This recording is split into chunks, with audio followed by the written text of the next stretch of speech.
Have you tried visualizations in your life and they just don't seem to work for you?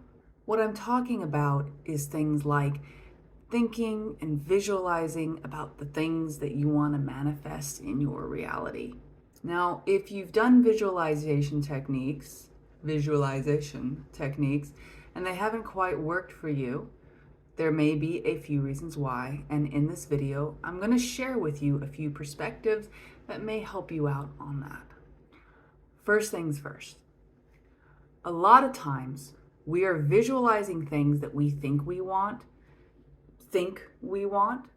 but at a deeper level within ourselves, we may not actually want the thing that we are visualizing.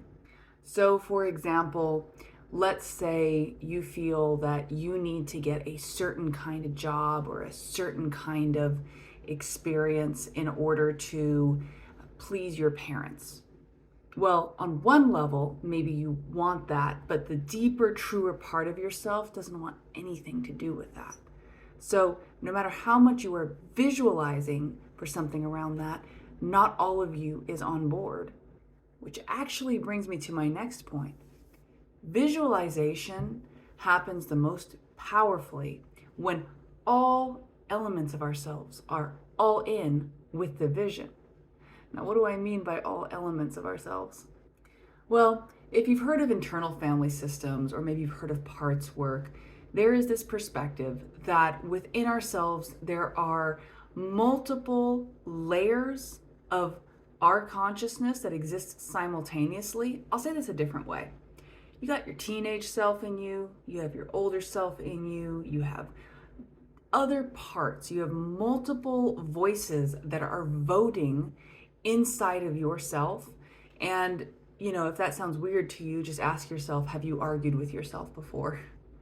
Now, I'm not going to go too deep on this video into the concept of internal family systems, but I will say that unless you get all the different voices, the parts of yourself aligned into a vision, then you're going to have a part of you consciously or unconsciously resisting that vision. Now, that brings me to embodiment, or another way to say this is, are you thinking about something you want, or do you actually believe that you have it? There is a vast, vast difference between wanting something really, really badly and actually believing that no matter what, it is yours. And this is the difference that we see time and time again when it comes to someone successfully living something. It's a really interesting paradox, right? Because on one level, you might be able to say, well, I'm looking around reality and I'm not experiencing it. But maybe a more accurate way to look at it would be, you are determined, and you are living the reality where that is possible. And all that is happening right now between you and living that is that you are just taking the step by steps that you need to take in order for it to happen.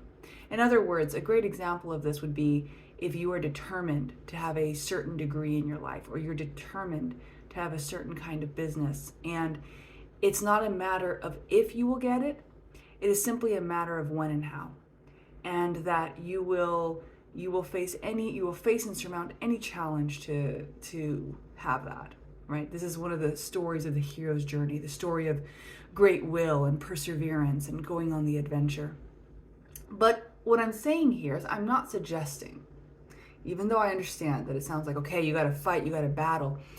It's not so much that you need to push yourself, that you believe you need to push yourself to get somewhere. What I am suggesting is that you are so committed to the knowing that it is yours, that it doesn't matter if there are any obstacles or not. You are just navigating whatever's happening moment to moment until you and the experience of you that you know is for you in the reality lines up. That is what we call embodiment. That is what we call a knowingness. And when we combine that knowingness with visualization and intuitive guidance, the visualization is like is like the North Star or the waypoint.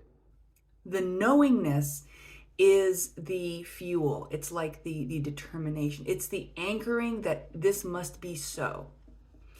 And your intuition is the moment to moment alerts and signals and guidance that guide you along the pathways of synchronicities and opportunities that eventually lead you to the point where everything is lined up. And this is why we often say that you don't have to actually do or figure out or force anything. You simply need to be attuned and listening and present and taking the steps as they come, which again, sometimes the steps can include doing nothing at all. Sometimes the steps include allowing it to wait. I like to analogize that to planting a seed. So sometimes the step is I plant the seed, I water the seed, and I stop. Right? You have to let the seed do its thing for a while before you step back in. And a lot of times reality can play with us in a very similar way. The key is to have the discernment to know whether it is time for you to act or time for you to pause and leave it be and focus on something else. And you develop this a lot of different ways. It's something that is actually innate to us. It is innate for us to be connected to our inner wisdom and guidance. And a lot of what we're doing at this juncture, like if you're watching this video, is we're just coming back into remembering our naturalness and how to navigate life, to remember our natural guidance system, and to give ourselves enough trust and regulation and permission and discernment to be able to shift from patterns that we may have adapted to that may be distracting us, and then step into that naturalness. So I hope that this has been a very helpful and informative video for you. I very much enjoyed creating it. I've also enjoyed doing this stop-start thing, can you tell? I'm also going to place some resources in the description. And as always, I love chatting with you in the comments. Please do subscribe and like if this was of any assistance to you. And I look forward to our next video together.